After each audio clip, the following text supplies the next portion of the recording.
अफजलखानाच्या स्वारीमध्ये बोलण्याचा हेतू माझा हा होता की तुम्ही सगळ्यांनी शिवचरित्र आपण वाचलेलं आहे, ऐकलेलं आहे, सगळं काय वाचलं असेल नसेल सगळ्यांनी तरी ऐकलेलं आहे आणि जाणता राजा बघितलेला आहे।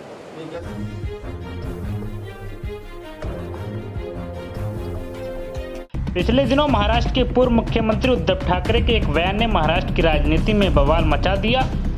उन्होंने डिप्टी सीएम देवेंद्र फडणवीस को नागपुर का कलंक कह दिया, जिसके बाद जुबानी जंग शुरू हो गई। बीजेपी ने इस बयान की जमकर आलोचना की तो वहीं उद्धव अपने बयान पर डटे रहे और कहा कि क्या भाजपा के नेता दूसरों पर भ्रष्टाचार का आरोप नहीं लगाते और उन पर कलंक का कटाक्ष नहीं करते। इस बीच उद्धव के गुट वाली शिवसेना के मुखपत्र सामना में भी इस मुद्दे को उठाया गया है। इसमें महाराष्ट्र की संस्कृति और परंपरा को कलंकित करने के लिए बीजेपी को जिम्मेदार ठहराते हुए देवेंद्र फडणवीस पर भी निशाना साधा है।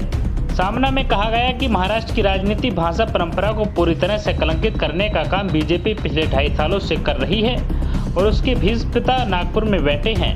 आगे बीजेपी के प्रदेश अध्यक्ष चंद्रशेखर बावनकुले बीजेपी नेता सदाभाऊ खोत का जिक्र करते हुए कहा गया कि इन्हें देवेंद्र फडणवीस ने राजनीति में पाला पोसा और बड़ा किया और ये लोग शरद पवार से लेकर उद्धव ठाकरे तक के लिए किन शब्दों का इस्तेमाल कर रहे हैं।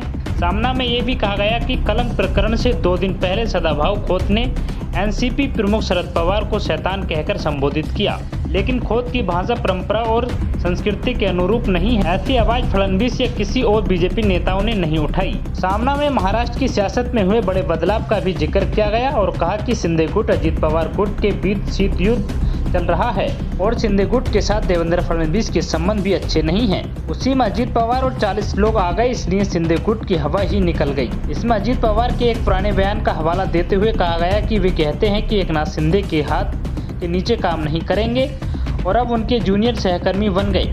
सामना में यह भी भविष्यवाणी की गई कि जल्द ही महाराष्ट्र की व्यवस्था बदलेगी और नई सिंहासन फिल्म देखने को मिलेगी, जिसका दावा अजित पवार गुट के लोग खुले तौर पर कर रहे हैं।